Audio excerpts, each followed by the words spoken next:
Hello students, कैसे हैं आप सब। आई होप आप सब अच्छे होंगे। आईसीटी वर्चुअल क्लासरूम में आप सबका स्वागत है।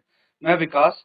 बच्चों क्लास 10th का मैथ्स करेंगे और मैथ्स में बच्चों जो आपका 2023 का क्वेश्चन पेपर है उसको हम कवर करेंगे। तो यहाँ पे कुछ सेशंस हम करेंगे जिनमें हम इस पेपर को कंटिन्यू करके कंप्लीट करने की कोशिश करेंगे। तो देखिए, जैसे हमने कुछ सेशंस में 2024 का क्वेश्चन पेपर किया था, अब 23 का करेंगे और देखेंगे कि भाई कितने क्वेश्चन आपके सिमिलर आते हैं। मतलब एक 2024 का भी किया, फिर 2023 का आप करेंगे तो आपको पता लगेगा कि दोनों साल में कोई क्वेश्चन रिपीट हुआ है, भाई कौन से टॉपिक से ज्यादा आ रहा है, या फिर कौन से क्वेश्चन, जैसे अगर बहुविकल्पीय क्वेश्चन देखेंगे तो कौन से टॉपिक से आ रहे हैं, क्या वो हर साल आ रहे हैं, ये चीज आपको देखने को मिल सकती है। तो यहाँ पे देखिए बच्चों, क्वेश्चन आपका कितना है, 80 मार्क्स का है। ठीक है, ये 80 मार्क्स का क्वेश्चन हो गया, क्वेश्चन पेपर हो गया, और इसमें आपके कुल 27 प्रश्न हैं। अब ये जो आपके इंस्ट्रक्शंस हैं ये तो हम पढ़ चुके हैं, है ना, कर लिया था, ये सब आपको पता है, ये आप कर सकते हैं, कोई दिक्कत नहीं है। सब इंस्ट्रक्शंस आपको पता है, क्योंकि अगर आपने 2024 का क्वेश्चन पेपर सॉल्व कर लिया है तो ये चीजें तो आपके लिए अब आम है। अब क्या करना है आपको, देखिए ध्यान से। सबसे पहले कौन से क्वेश्चन आते हैं आपके सामने, ये है बच्चों। ठीक है, ये है क्वेश्चन नंबर 1। ठीक है, क्वेश्चन नंबर 1 जो है वो बहुविकल्पीय क्वेश्चंस होते हैं। कैसे होते हैं, बहुविकल्पीय क्वेश्चंस होते हैं, जैसे आप यहाँ पे देख पा रहे हैं। तो इसमें क्या करना है, आपको बोला गया है कि भाई सबसे पहला देखिए इसका पार्ट है। ठीक है, इसमें इर्रेशनल नंबर बताने थे। तो अगर आपको याद आ रहा होगा तो 2024 के क्वेश्चन पेपर में भी भाई पहले में इरेशनल नंबर ही आपको फाइंड आउट करने थे, है ना।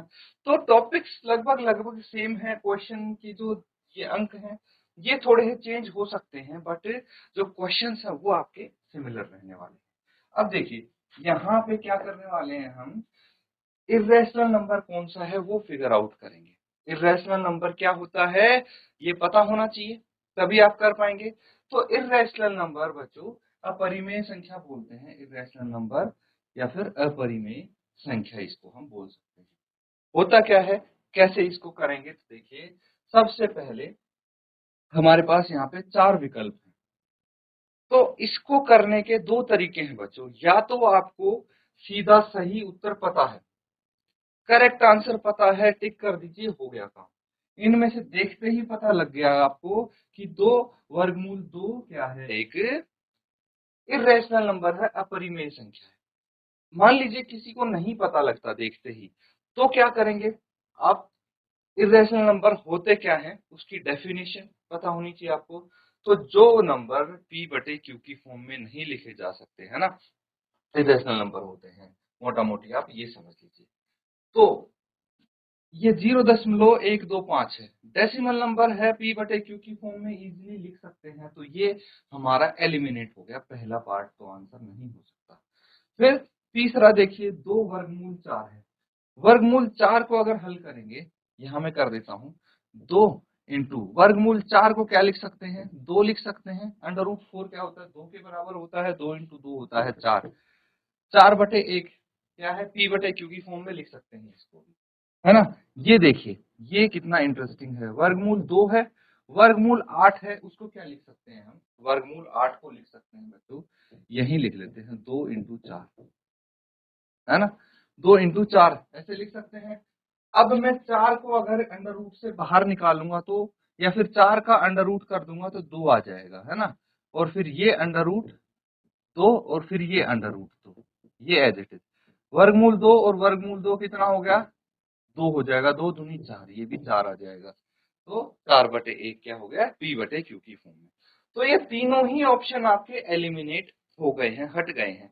बचा कौन सा विकल्प, सेकंड वाला, ये आपका उत्तर हो जाएगा, आंसर हो जाएगा। क्लियर है बच्चों, इस तरह से हम इनको चेक कर सकते हैं और सॉल्व कर सकते हैं। ठीक है, लेकिन आपको बहुत ज्यादा समय इनमें नहीं देना है, क्योंकि आपका बड़ा पेपर है और बहुत सारे क्वेश्चंस आपको देखने को मिलेंगे। जो 5 अंक के 4 अंक के होंगे वो तो थोड़े टाइम कंज्यूमिंग भी होते हैं, इसीलिए जो 1 अंक के हैं बहुविकल्पीय सवाल है ये ऐसे होते हैं कॉन्सेप्चुअल बेस, अगर आते हैं तो आते हैं, नहीं आते तो नहीं आते, बहुत ज्यादा समय इसमें नहीं लगना चाहिए, है ना। तो फटाफट इसको करना है, ज्यादा टाइम नहीं लगाना है इस टाइप के क्वेश्चंस में। मैं आपको बिल्कुल थोरोली एक्सप्लेन कर रहा हूँ एक एक चीज। अब देखिए इसका जो अगला पार्ट है, क्या बोला गया है, बहुपद x² - 3 के शून्यकों का योगफल क्या होगा, ये आपको बताना है। तो इसके शून्यकों का योगफल मुझे बताइए, क्या बता सकते हैं। उसके लिए सबसे पहले तो मुझे कंपेयर करना होगा ax² + bx + c।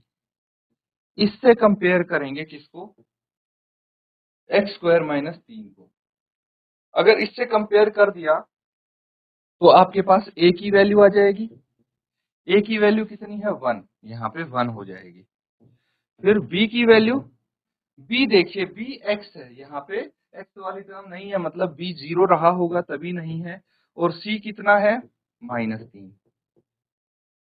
c कितना है, -3। अब मुझे बताइए कि शून्यकों का अगर योगफल निकालना हो तो क्या लिख सकते हैं। ये आपका होता है -b/a, यही होता है। तो -b कितना है यहाँ पे, b तो 0 है ना, 0/1 कितना आ गया, 0 आ गया, शून्य आ गया। ये तो बस, तो इसका ये आंसर हो जाएगा फर्स्ट। इस तरह से कर सकते हैं आप। तो ऐसे आपको डिटेल में यहाँ पे देखने को मिलेंगे। इसको पार्ट देखिए, अगला पार्ट है, नेक्स्ट पार्ट क्या है, यदि किसी समांतर श्रेणी का nवां पद 3n+1 है तो इसका 8वां पद क्या होगा। बहुत ही सिंपल क्वेश्चन है, आसान सी चीज है। If the nth term of AP is कितनी, 3n+1। तो यहाँ पे देखिए मैं आपको समझा देता हूँ। ऐसा कुछ आपको बोला गया है कि nth टर्म मतलब an आप बोल सकते हैं 3n+1, ये है, ठीक है। 3n+1 ये हो जाएगी nth टर्म, nवां पद। तो 8वां पद क्या होगा, n की जगह 8 लिखना है, आंसर आपका अपने आप आ जाएगा। a8 क्या हो जाएगा, 3 इंटू n कितना है, 8 है, +1, ठीक है। तो कितना आंसर आ गया, 8 से 24 और 1 25। थर्ड पार्ट ये आंसर होगा, है कि नहीं। इस तरह से कर सकते हैं बच्चों इसको। तो ये नोट डाउन कर लीजिए 3 पार्ट जो हमने किए थे, बाकी फिर आगे कंटिन्यू करेंगे इसको।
तो ठीक है बच्चों, यहां तक तो आपने कर लिया। आगे देखिए, अब आगे इसको हल करेंगे हम।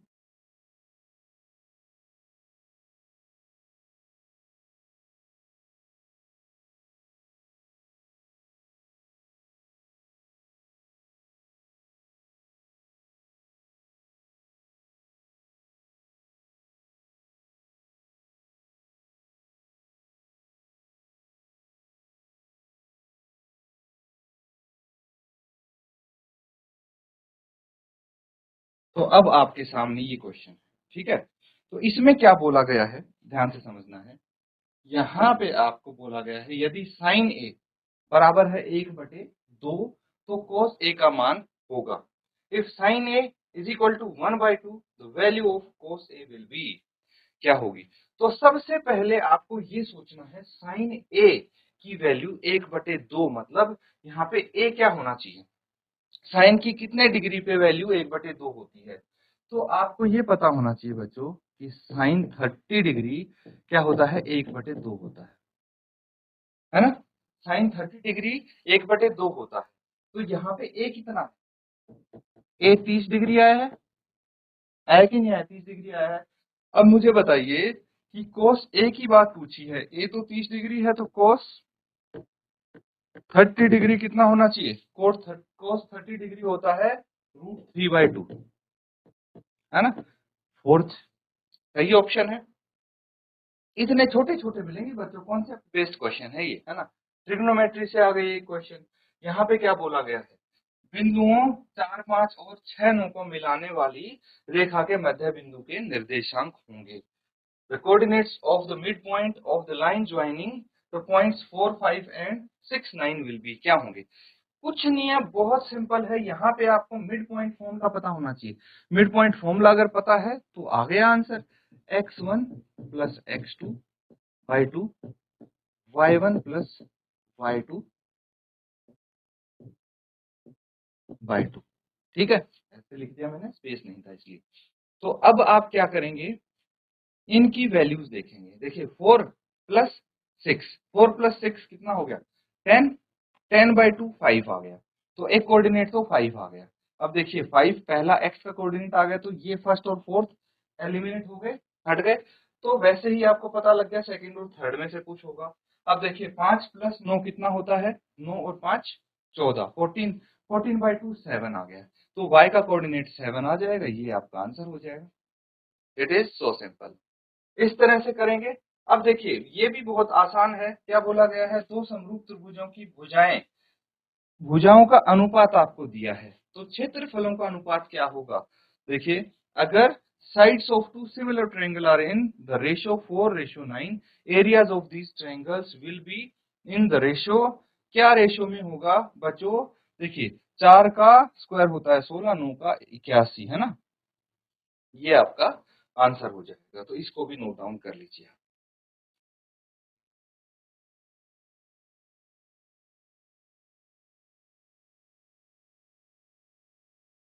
तो ठीक है बच्चों, इसमें देखिए एक क्वेश्चन और होगा आपका, ठीक है।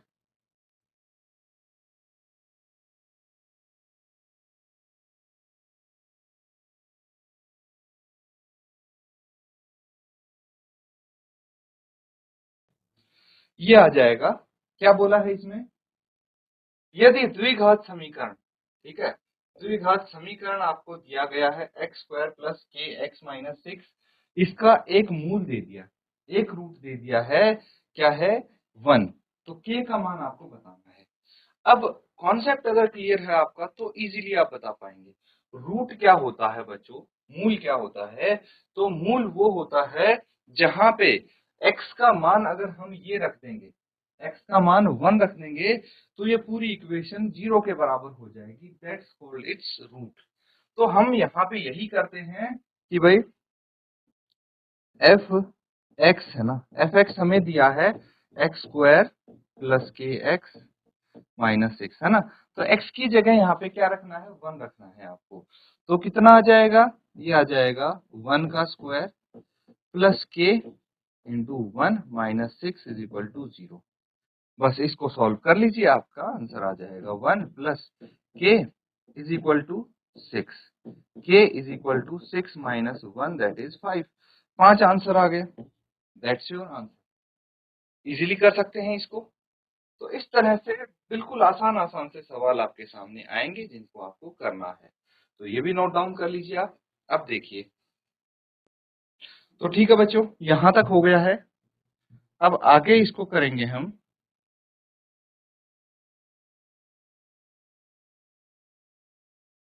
तो अब आपके पास ये फाइनल लास्ट वाला इसका पार्ट है ना।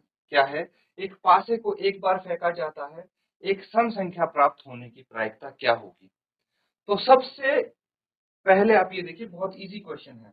अगर कोई पासा को हम फेंकते हैं एक बार, डाई इज थ्रोन वंस, तो उसके रिजल्ट क्या क्या हो सकते हैं ये मुझे बताइए। डाई अगर फेंकते हैं तो या तो उसमें 1 आ सकता है, 2 आ सकता है, 3, 4, 5, 6, ये रिजल्ट आ सकते हैं उसमें अगर कोई पासा फेंकते हैं तो। अब देखिए यहाँ पे क्या बोला गया है, probability of getting an even number will be, ठीक है, इवन नंबर आने की प्रायिकता क्या होगी, यानी सम संख्या प्राप्त होने की। तो इनमें से सम संख्याएं कितनी है, 1, 2 और 3, टोटल रिजल्ट है इसके 6, उसमें से 3 है सम संख्या आने की प्रायिकता। तो प्रोबेबिलिटी क्या हो जाएगी, प्रोबेबिलिटी आपकी होती है जो अनुकूल परिणाम होते हैं, ठीक है, जो चीज हमें चाहिए, क्या चाहिए, इवन नंबर, इवन नंबर तो 3 है, तो 3 आ जाएगा, और टोटल जो हमारे पास रिजल्ट्स हैं वो 6, कैंसल आउट करके कितना आ जाएगा, 1/2, 1/2 ये हो गया। दिस इज योर आंसर, इसको आप नोट डाउन कर सकते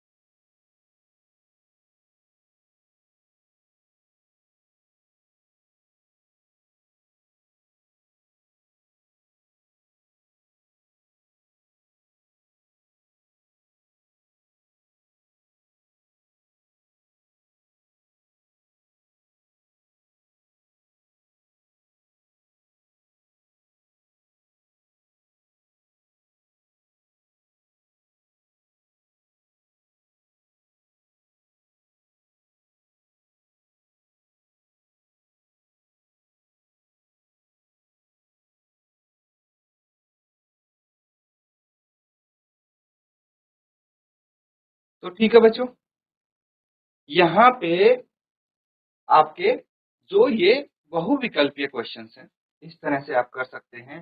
बाकी इसके बाद जो आते हैं वो एक एक अंक के आएंगे, बहुत छोटे क्वेश्चंस होंगे, और वो आपको डिस्क्रिप्टिव लिख के करने पड़ेंगे, ठीक है, वो ऑब्जेक्टिव टाइप नहीं होंगे, इस तरह सब्जेक्टिव टाइप होंगे क्वेश्चंस, आप देख सकते हैं, ये कुछ क्वेश्चंस हैं, है ना। तो इनको हम करते हैं यहाँ पे।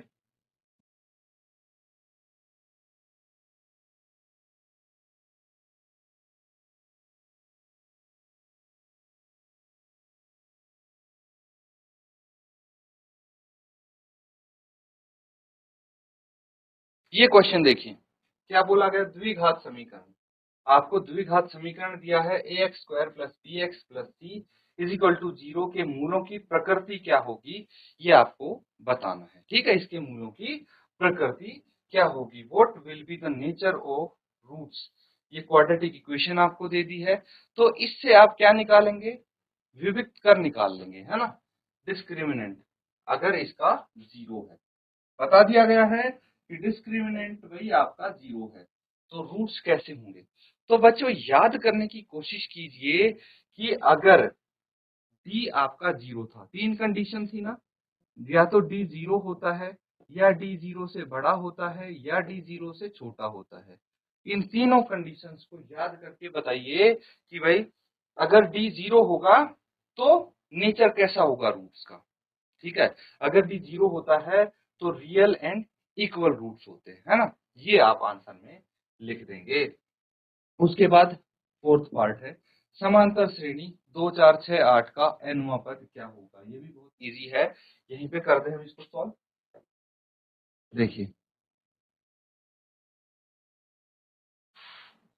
इसके लिए क्या करना है आपको, समांतर श्रेणी का nवां पद आपको बताना है, nth टर्म, ठीक है, तो nth टर्म क्या बतानी है, an = a + n-1 × d, यही बताना है।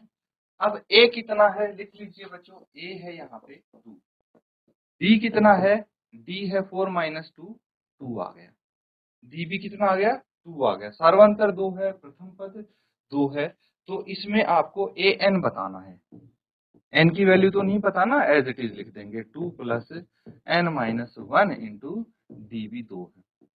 चलिए इसको फर्दर सॉल्व करेंगे, ये 2n - 2 आ जाएगा, ये +2 कट जाएगा, an = 2n will be your answer, ये nth टर्म होगी, नोट डाउन कर।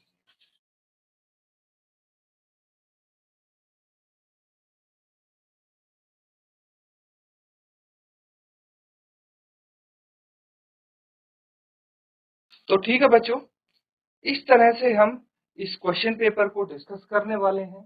अब ये छोटे क्वेश्चन हैं तो हम यहीं पे कर सकते हैं, अदरवाइज हम इनको नोट में करेंगे अगर बड़े क्वेश्चन आपके सामने आएंगे तो। इनको प्रैक्टिस कीजिए, रिवाइज कीजिए जितना कर सकते हैं। बाकी के क्वेश्चन अगले सेशंस में कवर करने की कोशिश करेंगे। इसी के साथ आज का सेशन हम यहाँ पे एंड करते हैं। Thank you and have a nice day.